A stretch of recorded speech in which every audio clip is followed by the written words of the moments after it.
Jalqaba viidiyoo tokko har'a ta'e kaleessa ta'e beekoo jedhee mucayyoon tokko achi jalatti maal jettee fayyoon nama kutaa 12 barate fayyoo qeequu hin dandeessu isheen sun jaamaadha.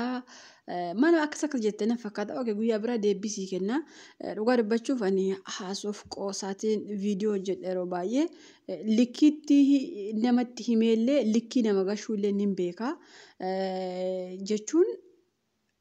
Dhiisa akkuma argin barreessin namoonni tokko dursa hubadhaati achii booda barreessaa malee akkuma sirriitti dhufeen barreessina. Okay ashama akkam jirtu hordoftoota fi kabajamtoota kiyyaa ani jira galata rabbii isinillee bakka jiraattanii bakkuma jirtanitti nageenyi isin faana jira. Dhugaa rabbii shaarbiillee ofirraa fuudhee uffata ofirraa fuudhee dhugaa rabbii natti ho'e.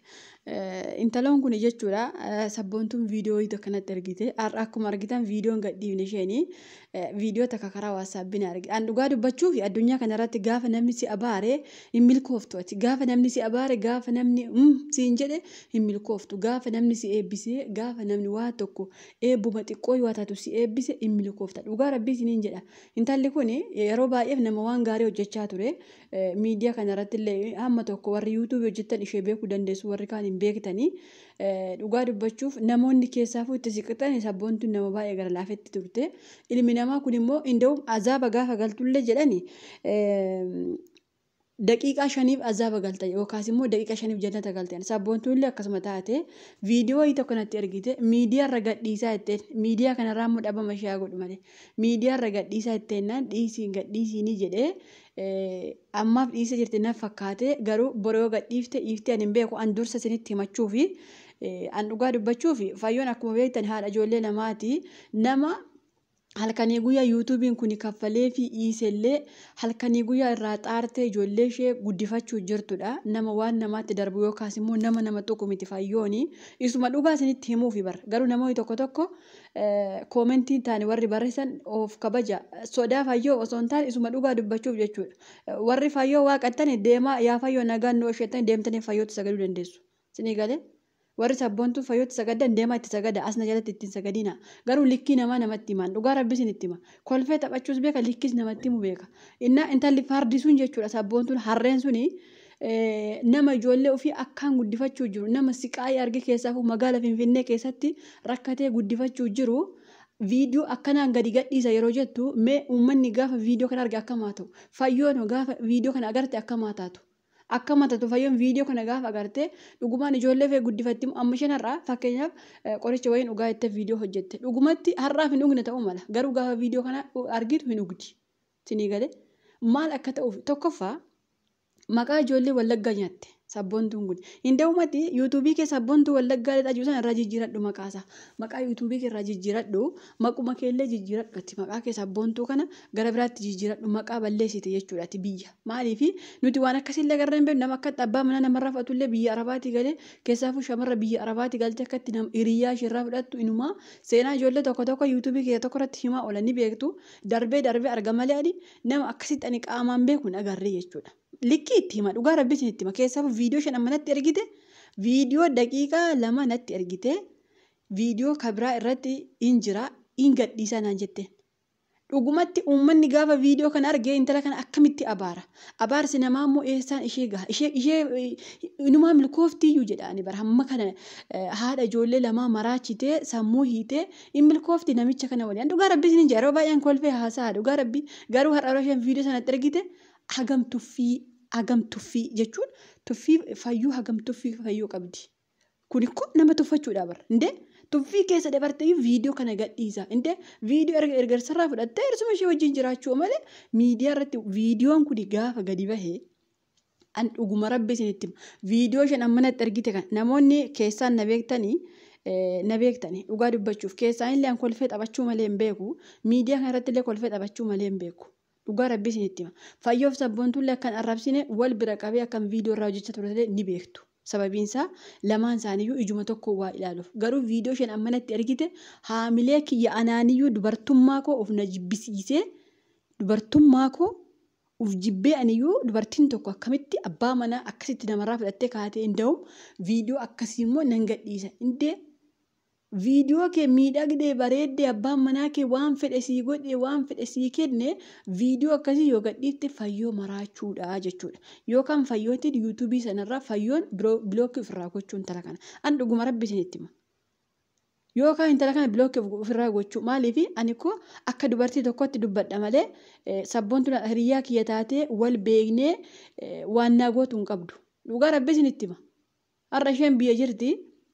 An biyya arabaa kana jira durallee miidiyuu maratti wal beeyna waan lafatti wal agarree beeynu hin qabnu. Garuu hiriyyuma gaariina waliin taatee haasoftee taphattii ishee beeka malee edaa keessi namaa kun qoraattii marziidha keessi namaa kun dhugaa rabbi hindee anillee bor dubartii argachuuf jira boru jireenya gaarii takka jiraachuuf jira waan irra ga'uun beeku waan ta'eef amma too intala kanatti murteessee fayyooma kanarratti murteessee deemii gadhiis sabboontuu viidiyoo kana osoo hin jedhee uummanni mee akkam haa ta'u. Mee akka aniyyuu silkii kiyya keessatti gubachaa jira. Dhugaa rabbi isinitti hima. Ani silkii kiyya keessaa ilaalee amma waasaapbii isheerra garaan kiyya na gubachuu jira. Inda'u viidiyoo waan barbaadde hojjetattee gadhiifachuu dandeessi jiraa ishee waliin. Jiraa waan fedhe godheefi waan sana kana godheefi waan barbaadde gadhiifachuu dandeessi. Garuu viidiyoo kana gadi gadhiiftee fayyoo maraachuu miti. Uummatatu maraata. An dhugaa rabbi isin jedha. Hordoftoota fayyoo miti. Hordoftoota bakka biraatti hordofantu gaafa jiraa fi ishee akkanatti waan isheen amma goote kana waan isheen amma sapiraayizii jedhanii waan isaan amma hojjetan kana yeroo arginani addunyaatu maraata malee fayyoo bichaa miti. Kun immoo hin barbaachisu. Hindee afaan tokko dubbachaa hinda'uun oromummaa osoo hin taane hiriyyaa walii ta'a. Waan hedduu walitti odeeffachaa tura. Har'a immoo deebisanii akkasii isheen amma hadaraa sabboontu viidiyoo kana gadi dhiisiin viidiyoon kun hin fayyadu. Keessaafuu shamarra biyya arabaa sammuu tuqaa warreen abbaa manaa biyyaa qaban warreen jireenya biyyaa qaban jennaan maal jetti inshaallah naan jette. Inshaallah itteetuma itti dhiifte. Viidiyoon sun gadi nutti gadhiifamuu hin qabu. Viidiyoo isheen har'a waraabbatte suni gadi gadhiifamuu hin qabu jechuudha. Akka dubartii tokkotti dubartummaa kee ofii jibbise dhugumatti jiraan akkamitti akkanatti intala kana sapiraayizii wal godhanii viidiyoo akkasii immoo akka indee fooqii manichi mana abiyyi bakka abiyyiin jiraatu masaraa abiyyi keessatti deemtanii hojjettanii viidiyicha moo akkamaan jedhuyyuu anaaniyyuu mataa kana dhukkubse dhugaa rabbi kun masaraa mootummaa yoo ta'e malee kuni waan jechuun eessatti viidiyoo sana akka isaan waraabanii yoo ani mataa kiyya dhukkubsaa jira dhugaa rabbi. Hinumaayyuu haannaa hin ta'a miidiyaarra gadhiisuufi viidiyoo daqiiqaa lama akka inni argite. Dubartittiin kun mucaa ofii haa guddifattu. An dhugaa rabbi isinitti himu. Dubbiima dhugaa isinitti himu fayyoon ijoollee ishee haa guddifattu. Abbaa manaa irraa fudhatte. Haga irraa ukkeerraa kaasu irraa kaasee inni iyyuu booda gara fayyootti hin deebi'a. Kuni beekamaadha. An dhugaa rabbi isiniin jedha. Jechuun namoota yaada ol ka'aa gadi bu'aa naa barreessu koomentii dantaa keessa waan feetan barreessitu garuu ani yeroo hedduu waaniin kolfaa haasa'uuf namni natti hin beeku. Maaliif aannan kolfaatuma haasofti. An dhugaa rabbi gaafa likkisitti hima. Dhuguma rabbi isinitti hima. Ati koodha dubartii taatee dubartii hakeerraa abbaa manaa fudhattee hinumaayyoon abbaa manaa irraa fudhattutti deebistee immoo viidiyoo akkasii maasaraa mootummaa keessa dhaqanii viidiyoo har'aa waraabbatan yoo ta'e malee mana sabboontuu keessatti miti. Waanummaa ajaa'ibaa isaan hojjetan jechuudha. Viidiyoon kun akka gadi nutti hin gadhiifamne ani sagalee kaa'ee fi ishee abaaree akka fayyoon viidiyoo kan hin agarre isheetii jedhee kaa'e. Maaliif fayyoon gaafa kan agarte dhugumatti ijoollee ishee dhiiftee yookaan fooqii sanarraa of darbiti yookaan immoo hin maraatti. Kun immoo ta'uu hin qabu. Indee akkamittiin osoo haadha manaa isaa taatee jirtu jiraanillee fayyoon haadha manaa isaatiimi. Haadha ijoollee isaa lamaatiimi. Innillee akka intala kana wajjiniin viidiyoo waraabee ani innaa lallaahi wa innaa raajuu viidiyoo har'aa osoo agartanii hin amaraattuu isiniin jedhani. Hin amaraattuu indee qoy dubartoonni maali waxinni walii yaaddanii qoy dubartii akka ishee amma sabboontuun kuni sabboontuu maaliitiyyuu malee kuni nama sammuun hin yaadne kana sabboontuu maali? Dubartii akka isheef maali yoo yaadde xinnu fayyoon ikkoo dubartii akka isheeti. Dubartii akka ishee teessee fincooftu bara maa walii yaaddan si warra shamarranii dhugaa rabbi isiniin jedhani maa walii yaaddan? Abbaa manaa walirraa fudhachuun waanuma jiru kana naa godhee sana naa godhee akkamiin godhaa asanaan godhaa maalan godhaa? Maal goonure dhugaa rabbi waan barbaaddan wal gammachiiftanii Viidiyoo waraabbattanii gadhiifachuu dandeessu. Garuu viidiyoo akka ani har'a arge kun addunyaan arguu hin qabu. Inumaa namni shamarra ta'ee katee uffatee deemu arguu hin qabu viidiyoo har'a sabboontu natti argite viidiyoo daqiiqaa 2 sana. Dubartii hundi arguu hin qabdu viidiyoo kana. Hindee addunyaa ani fayyoof yaadda'ee bara. Har'a fayyoon amma barreeffamni ishee qoricha wayii baatteetu afaan itti qabatte. Hawaasa mucittiin kun yoo gudee ijoollee isheerraa borga nama duute moo hin duune dhugaa rabbisiin hin jedha bara. Fayyaan kun amma borga nama ijoollee isheerraa duute eenyu guddisa ijoollee ishee sabboontuun kun hin guddiftu baddu. Hin guddiftu ijoollee isheetti hin siqtu. Jedhaa uma ishee gototattee deemti balee mana ofiitti ijoollee fayyootti hin siqtu.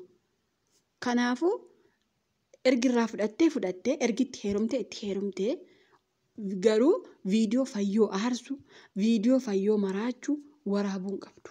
Bakka dhugaa rabbisiin hin jedha. Mana ofii keeteessee waan barbaadde waraabbachuu dandeessi. Jiraa ishee waliin waan feete jechuu waan barbaadde jechuu dandeessi. Ayidoon kun nu ilaallatu. Garuu bakka har'a deeman sana waan akkasii gaafa viidiyoo waraaban sammuu kee kana fuudheetu maal si godha beektaa si maraacha dhugaa rabbii. Hindee ani akkamittiin abbaan mana maal ikkoo fayyoon ikkoo durba gachisiifti dhugaa rabbii isin jedha.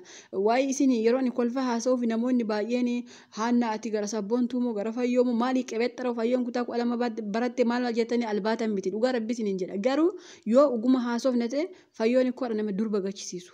Kanaafuu maaltu isheetti hir'ate oke fuudhee irri meeqa 3-4 fuudhuu hin danda'a.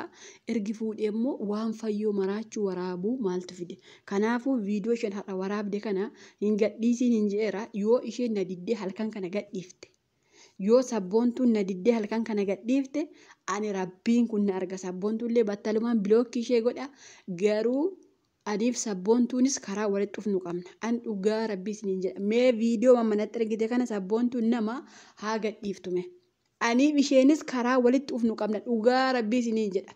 Ana xurraa kaffala yoo sabboontuu umti isa waa'ee abbaa manaa hannaa maal osoo hin taane yoo uma sabboontuun abbaa manaa namaa fudhattee waliin jiraachuu miti. Yoo isheen lubbuutinuu jiraatte wal agarra. Hin agartu. Dhugaa rabbii isiniin jedha. Bakka kanuma jala muraa isaa. Mee ishumti viidichaa gadhiiftu halkan isheen nama. Bakka.